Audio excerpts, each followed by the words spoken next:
Good morning, everyone. In the last class, we have seen the customization of the plots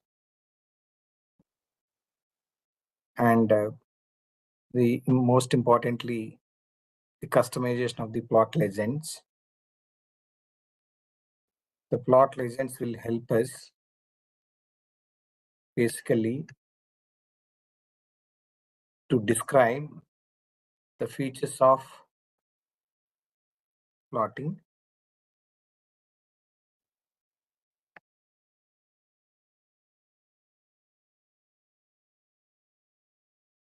This function will help us to explain the meaning of the data represented by different elements in the plot which we have seen. So maybe it explains the lines or the graphs and then markers, colors. So you can describe all the features of a plot using a special notation called as a legend. Right now you can look at here the customization of the legends is permitted as to customize the legend. Now you can see I just drawn two lines, the sinusoidal line and then cosine of x. So on the top, you can see the legend is been displayed. By default, it comes in a rectangle shape with the labels. You can also customize them. As I told you, you can simply display in the middle. That's what is the location. You can give it the upper center. There are the upper left, upper right, okay, top left, top right, okay, bottom left, bottom right, and then lower center. These are the different positions, and then center is also there. So now you can see I changed the title. Right, earlier it is a label, but here I can also the title it. The title I kept it as a label, and then fonts of the legend, are small, and you can see the frame. If you wanted to disable the frame, you can say frame is false. If you wanted to enable the frame, frame is enable is a true. All right. So this is how what we have seen in the last class, right? So let us continue it. Let's continue with the another plotting feature called as a color bar. This color bar will help us to map the colors, right, to the various points on the plotting. So plot legends identified discrete labels of discrete points, as we have seen in the previous example. But for continuous labels based on the color of the points, lines, or regions, a label bar, that is a label color bar, can be a useful feature. Right, so we have got this feature from Matplotlib library, and then we also used it in the previous example. Now let us see how we can use this color bar and customize the color bar as per our requirements. So these are the basic, you need to import the Matplotlib pyplot, and then you specify what style you are using it, and then numpy for the numeric. Now you can see, look at this small code snippet. They have created the 1,000 samples, okay, with a linear difference from point to point between 0 to 10. So I find the the I is an array. All right, I is an array where it consists of the an additional column and all. I'm going to say, so this to customize it, what I did is I just took 1,000 points, values between 0 to 10, and then a line I just wanted to measure the outer product of the sine and cosine of the x. value and store it in an array. So it's an array of values, this outcome. Okay, so as you know, sign calculates the sign of each value of X array, and then similarly np.cos X of colon comma np dot new axis, it adds the new axis, right? Okay, it adds a new axis to the X array. X array you already know, and to it a new axis is added. That's what I mean to say new column is added, right?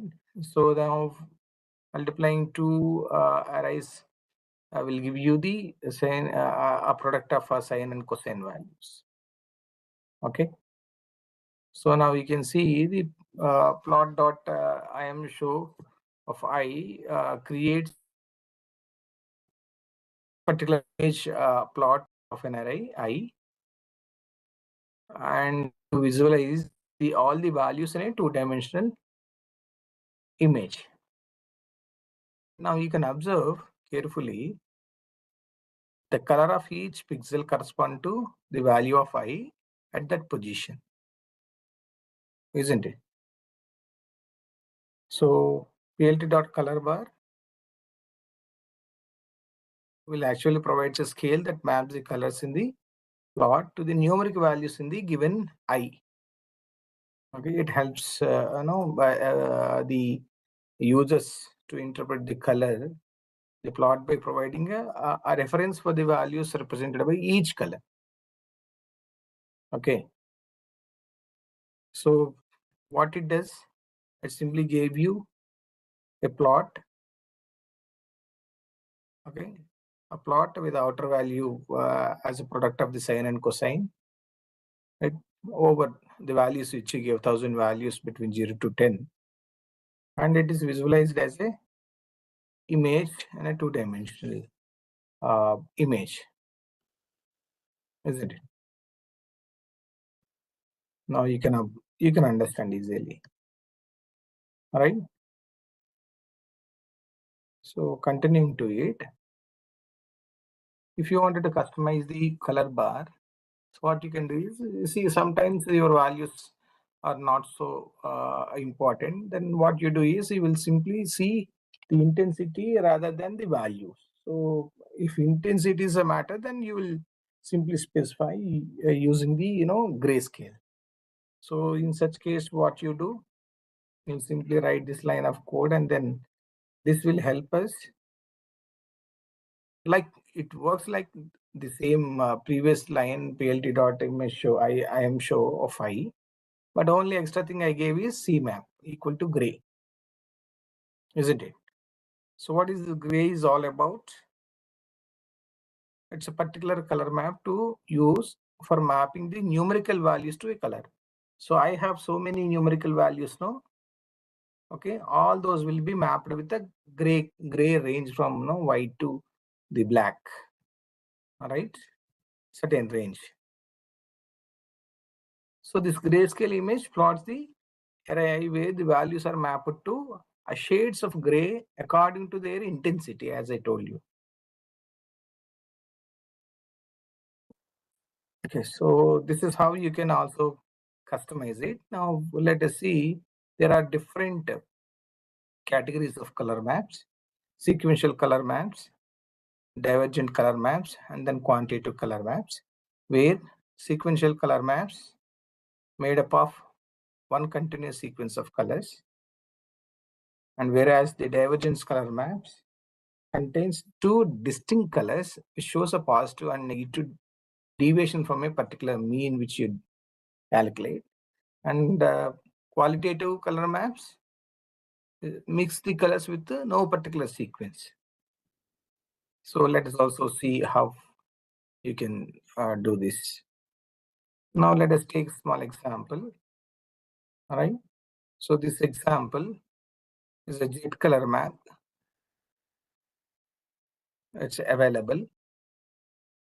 Then jet color into a black and white. So how it will be? Now you can just see, I just defined a function called grayscale CMap by passing CMap as an right as an argument, whereas linear segmented color map. I am just imported from the colors module of Matplotlib. So when you observe this code snippet, you will understand the grayscale CMap function and view color map functions are very important.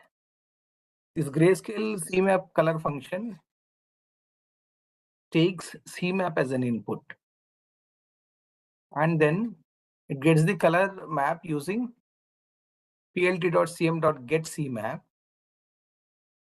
and retrieves the colors from the color map using nparrange function. Okay, what nparrange cmap.n will give you? It calculates the grayscale luminance from the RGB values of each color. So for those n mapping n values of a color map, right? So that will be mapped basically, and it creates a new color map using linear segmented color map dot from list for each color in the original color map is basically replaced with its grayscale luminance value, right? So when you go to the other function, view color map, and then I'm passing CMap as an input to it. It also get the color maps using plot cm dot color map dot get CMap, and it's also get the colors iteratively from the color map using the np.arrange, as I explained in the previous step. It also calls the grayscale color map CMap function to obtain the grayscale version of the color map, isn't it? Two plots, right? So how do you get the two plots? It's the plt.subplots with one row and two columns, and the size of the figure is set to 6,2. The plot the original color map in the first subplot using x of 0.iam show. That is what is the first one. When I make it a two subplots, then the second one is ax of I dot iam show, the second part. Got it? Visually, if you see, this is what is the view color map you got. Okay. Nice. Yeah, coming to the color limits and extensions. If you take the color limits and then extensions, basically your Matplotlib allows a large range of color bar customization. PLT.access will basically help us to find the access and then tick formatting for our applications, right? What you can do is you can see how color limits and then out of bound values are actually represented on a color bar. So here a color bar, the out of range values of a color bar also can be represented. So in this figure, once you look at this graph, in the left side graph you have, right, started from this one to this one, and then there are the outer. So certain values are lower values are below it, and then above certain values. Then you can represent those outer and then out of the bound values with the pointed arrows. That's what is triangle shaped, right? So both up and down. So this is also quite possible using color maps. So for that, you can see here as an example.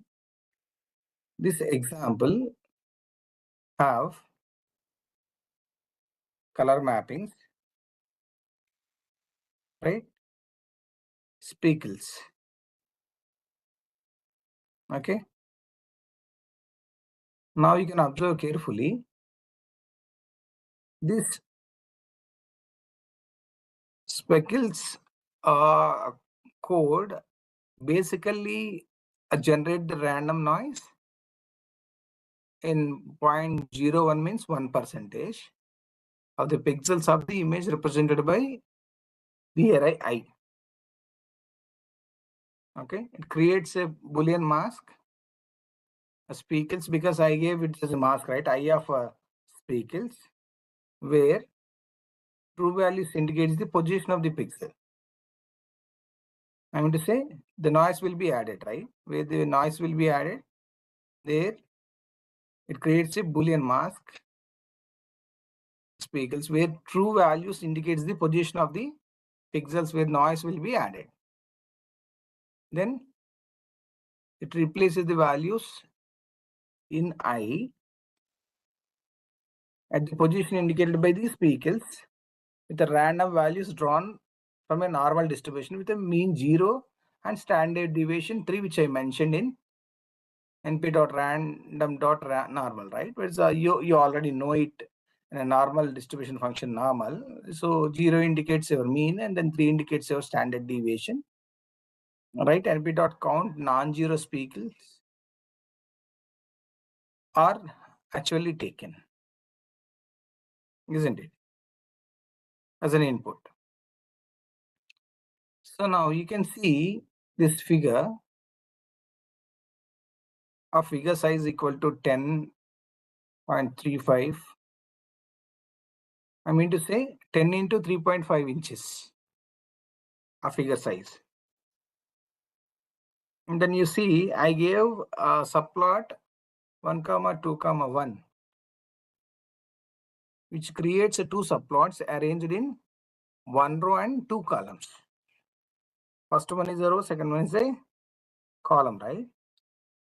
In the first subplot, it visualizes the image I using I am show the color map RDBU and adds a color bar using plt.colorbar. So basically the default color is used here. For the second subplot, that's what is 1, 2, 2. It again visualizes the image I, the color map RDBU, and adds a color bar using color bar function with an extension both. Additionally, it sets the color limit using color limit is -1 to 1 to explicitly specify the range of the values mapped to the colors. See, extending the color bar in both the directions beyond the range of data also be added. So with this, what you got is this figure.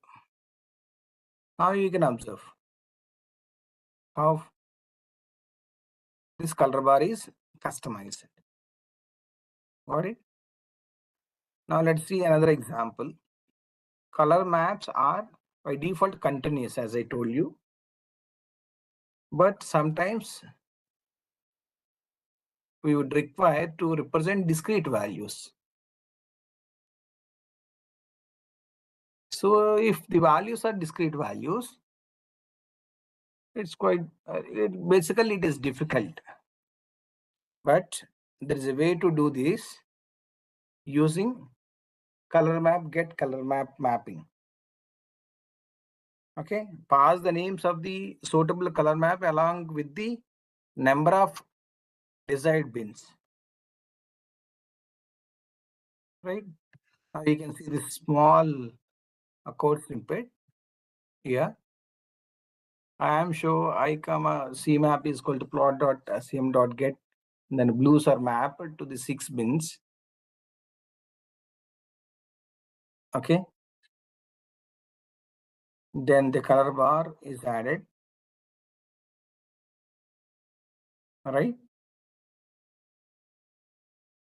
I mean to say the 6 indicates the color map will be divided into 6 distinct colors.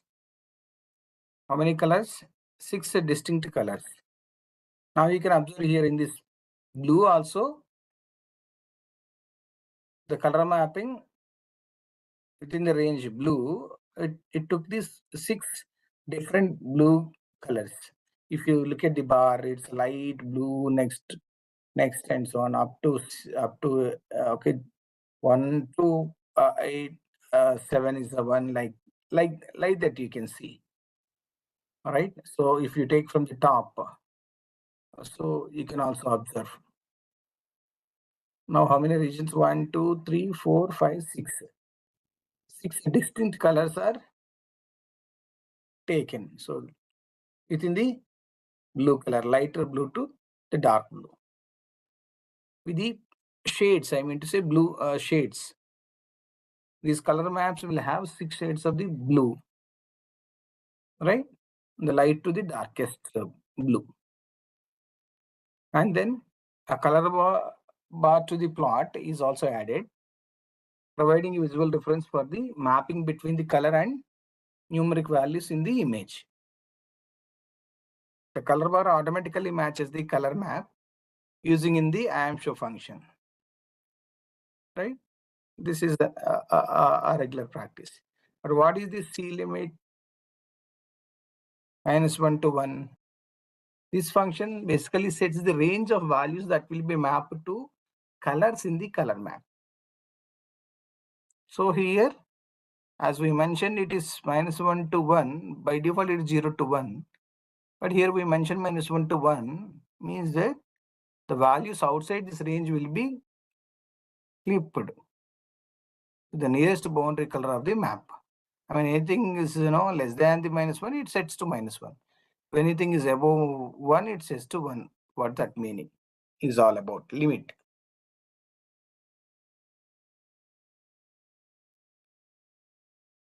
So basically, this is to set the contrast of the colors to the values, right? Now, if you move on, you can take this handwritten digits visualization. For example, if we use this Matplotlib to visualize the handwritten digits, the data is loaded from the data sets available in scikit-learn library, right? Load digits is a function that loads all the data sets and then digits from the scikit-learn environment, and nearly it consists of 2000 such digit symbols. Every symbol is 8 by 8 thumbnail showing the handwritten digits. We will see it. All right. You can look at the small code. It loads the images of the digits 0 through 5. I mean 0 to 5, and visualize several of them. How? Simply, as I told you, you can just import the data set. Then make it 6 classes. Okay. That's what 0 to 5. And then you can also draw the subplots 8 by 8, right? I mean, it's divided into 8 by 8 a divided image. Every figure size is 6 into 6 inches figure. All right. Now, you can observe carefully.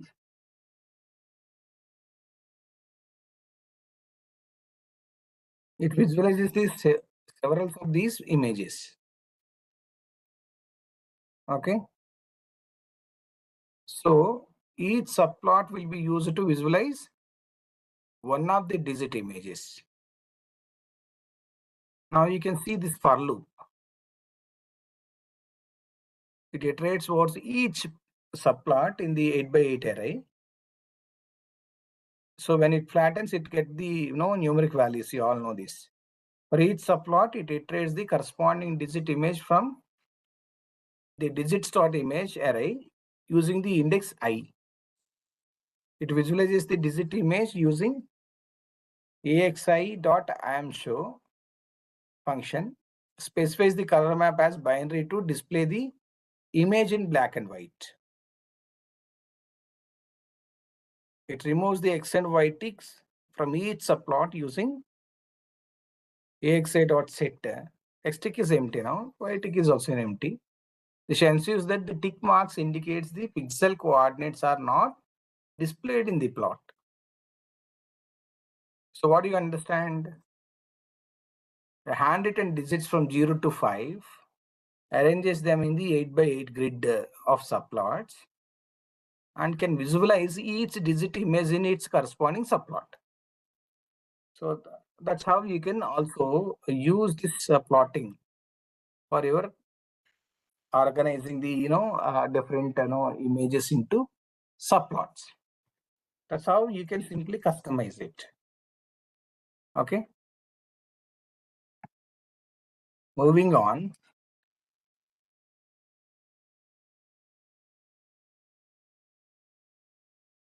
Now let us discuss how we can also plot the multiple subplots and then customize them. Sometimes it is helpful to compare different views of data side by side. I mean, vertically, horizontally, I mean to say more number of columns and rows are different in size, right? So it gives you the subplots. I mean to say group of similar axes that can exist together with a single figure. The subplots might be insets, grids of plots, or the other more complicated layouts. All right. Let us see some of the examples and then grids. How multiple subplotting can be used to draw such grids or the required plotting. Now you can observe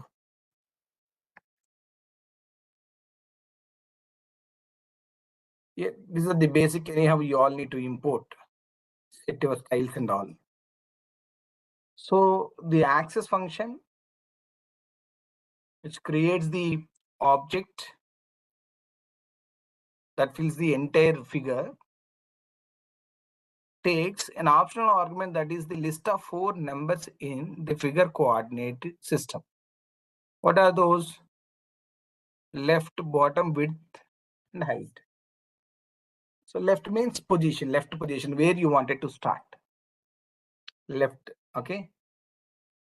The bottom is, what is the bottom position?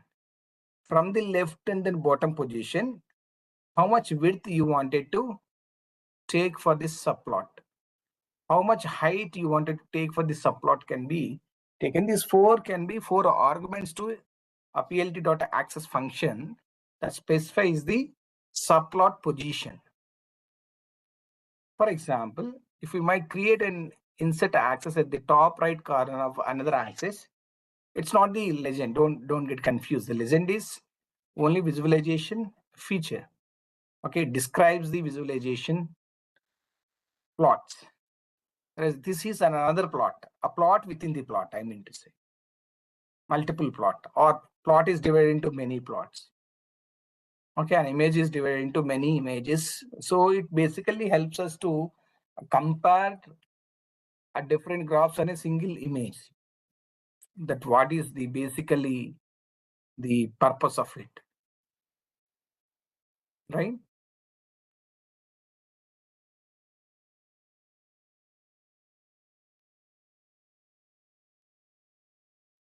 And in such case, you can observe here plt.access. What I gave is I gave 4 values, that is 0.65 is from the my plotting 65 percentage. What is the first argument I gave? 65. Now you can observe. So this is what is left from the origin, right? How much is the left? So it leave the 65. It started at the 65% position, right, left, and then bottom. From the bottom, it is 65. From the right in x-axis, right? So the direction is 65, and then its bottom y-axis wise is also 65. That's where it starts here. From here, right, it's 0.2, and here is also width and height. You can see width is 0.2, and also height is also 0.2. So this 0.2 is actually from the entire bigger subplot. So this bigger subplot is again taken into consideration to draw the another subplot, where its left starts at the 65% of the basic plot, and then 60%, 65% of the bottom, and then from there it is 2% of your width, and then 2% of the height. So now you get the another subplot within a plot. Now you can observe, I just wanted to create two vertical stacked axes. Vertical stacked means I just created two different subplots, okay, for two different lines. And what I did is I took axis 1 and then axis 2 are the two different axes. Right? Earlier I used to take one axis and then plot the different lines. Now I took two different axes, two different regions, right? The values, as I mentioned earlier, okay? And then 4 values, right? It indicates the bottom, and it indicates what? The left and bottom, and width and height. Now you have to carefully manage this. These numbers are very important. Otherwise, those subplots will be now overlapping or deviating from the places, positions. Now you can see simply this serves a purpose, creating two subplots vertically. Now, not only two, I can also create many such using a grid concept. So multiple columns and rows of subplots are a common requirement. I mean to say, I just wanted to put the different graphs for comparison in a single place. That's where this grid of subplots will help us to put many such graphs side by side, vertically and horizontally, by defining number of rows and columns in a grid. Now here you can observe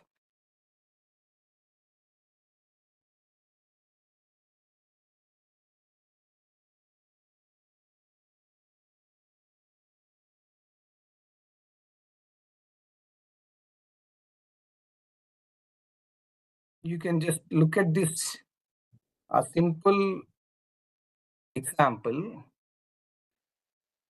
You'll understand. For I in range 1 to 7. Okay. So actually, you all know the upper limit is excluded. 1, 2, 3, 4, 5, 6 is taken into consideration. All right. So these integers represents the indices of each subplot in 2 into 2 grid of the subplots. Isn't it? Now, with the subplot 2, 3, I means what? I said 2 into 3 grid of subplots, where I indicates the index position of every subplot. Each iteration of the loop creates a subplot using plt dot subplot. So every time I am creating a subplot, with my first position is the first box position, second one is the second box position, third, fourth, like that up to 6 positions. You all know the indexes of the positions which I am talking about in 2 into 3 matrix format, right? I am to say 2 rows and 3 columns format. Okay, are you able to follow? Now, not only this, for I just wanted to give some text on top of the plot so that I can easily understand what it is. That's what I call it as an annotation. Okay. Now I just wanted to know what exactly this plot is all about. A plot is all about. I just wanted to display it. For which what I do is I wanted to just name it. It is a 2 into 3. In the 2 into 3, the major subplot. It's the first one. And 2 into 3, the subplots is the second one. 2 into 3, third one, fourth one, fifth one, and sixth one. But how do I display this information?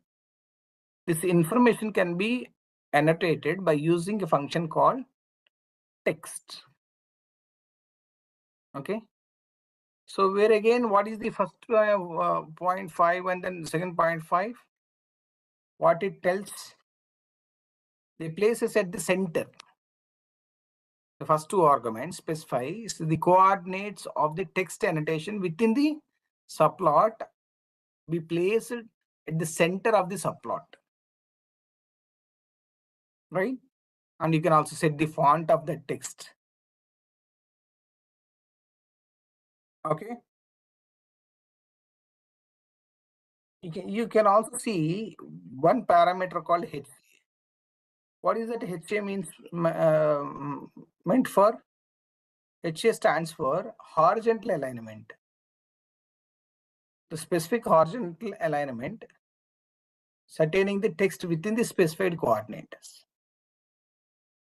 This is how we can simply create the grids or subplots, grids of subplots. Okay, you can also customize the features. Now you can see subplots. Now, if I give the another, you can see share X is column and then share Y is a row. Then what it does mean, I have not provided any text here. Okay, so 2 into 3, understand? 2 rows and 3 columns, right? Share X and share Y.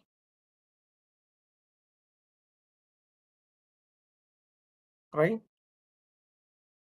Now basically, the share X and share Y removes the inner labels. I'm not mentioning any inner labels, right?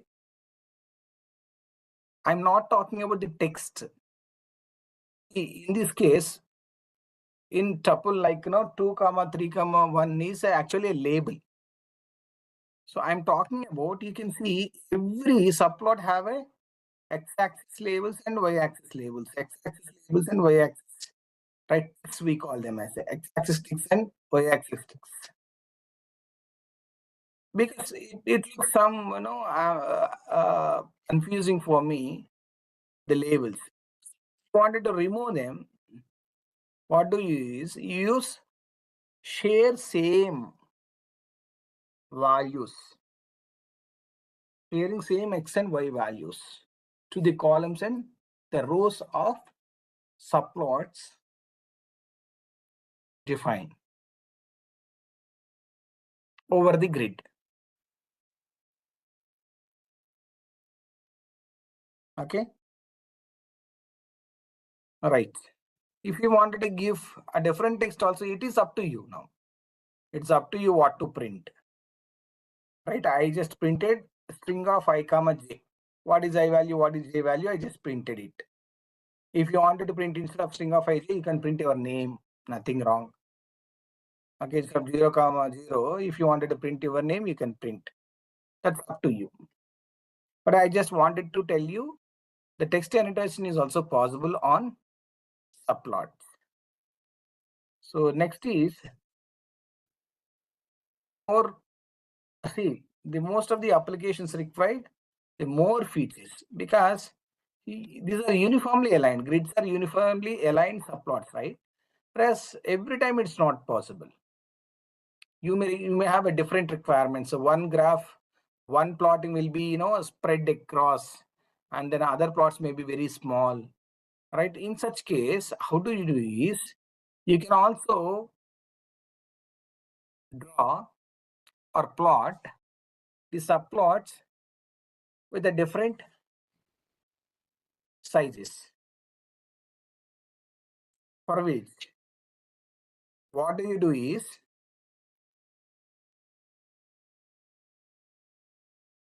you provide the subplotting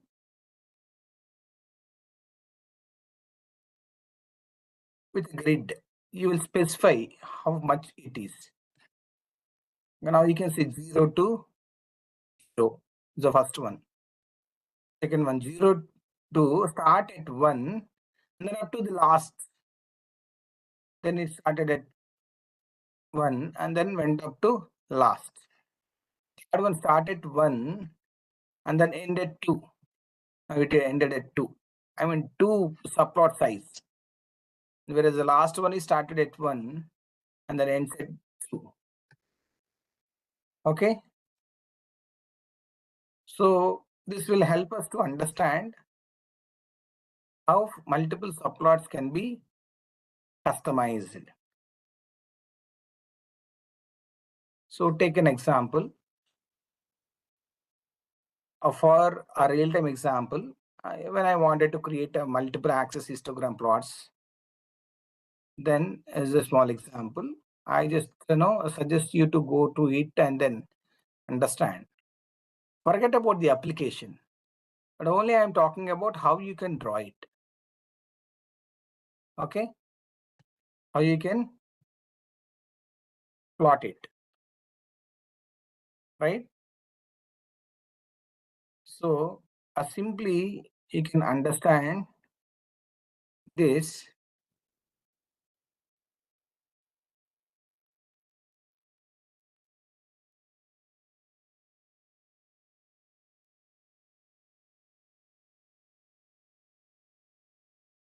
Rohan, I already told you, no? First subplot is at top left, right? That's what is 0, 1. 1, 2, sorry, 0, 0 is the top left. 0, 1 is top middle. And then 0, colon 2 is bottom left. And last one is the bottom right. Okay.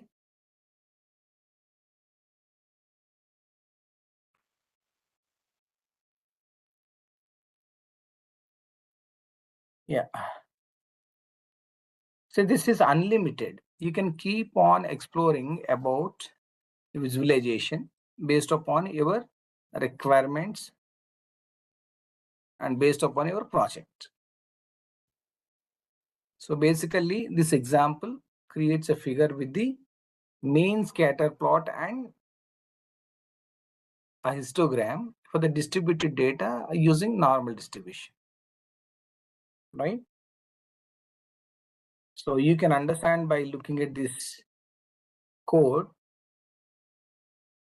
The first part, I think I don't need to explain about it, the multivariate normal, because these are not one variable, multivariate normal distribution that we apply.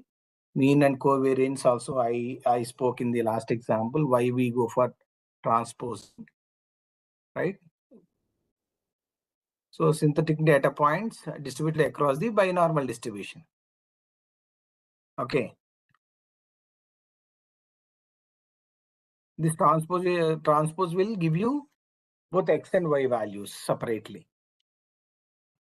You can set up the grid positions. How many? I set up 3, right? So basically, the figure which I took is a 6 by 6.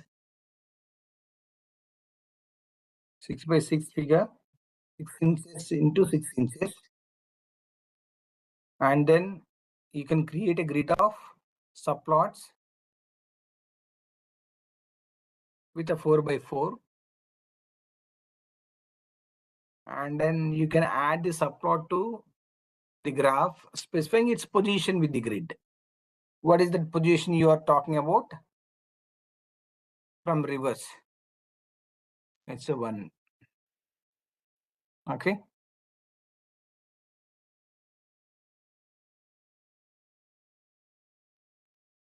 What is that?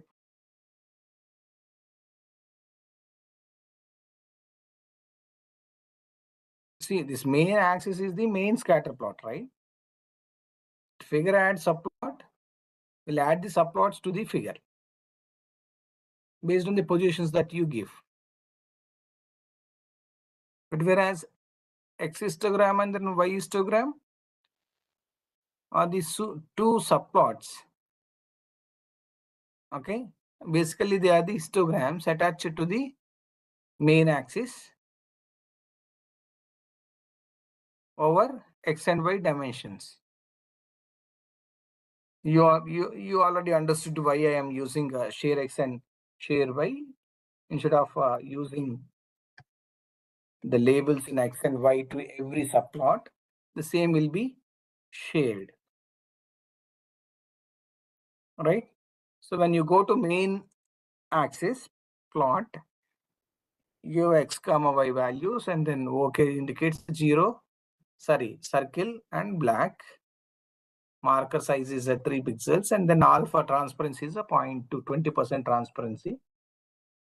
And then we'll be simply plotting the histogram, the 40 bins. A step field, you all know the step field, and orientation is a vertical, color is a gray. And then second one is the Y histogram is again the 40 bins. Step field orientation is horizontal this time. This one left one is a vertical, the bottom one is a horizontal, and the color I also they take I took the gray for even for this histogram subplot, isn't it? Now, if you look at the output, is this? See, this is a vertical plotting of the histogram with a 40 binning and then gray color. And the step style is followed. So similarly, here also it's a horizontal, right? The grayscale step style is followed. And then remaining as are all scattered plot. See, I'm not going to the in detail about the mathematics that you use to analyze the data, but the visualization is possible. Comparing the insights of the data by plotting on a single image. So with this, let us pause and then continue in the next class.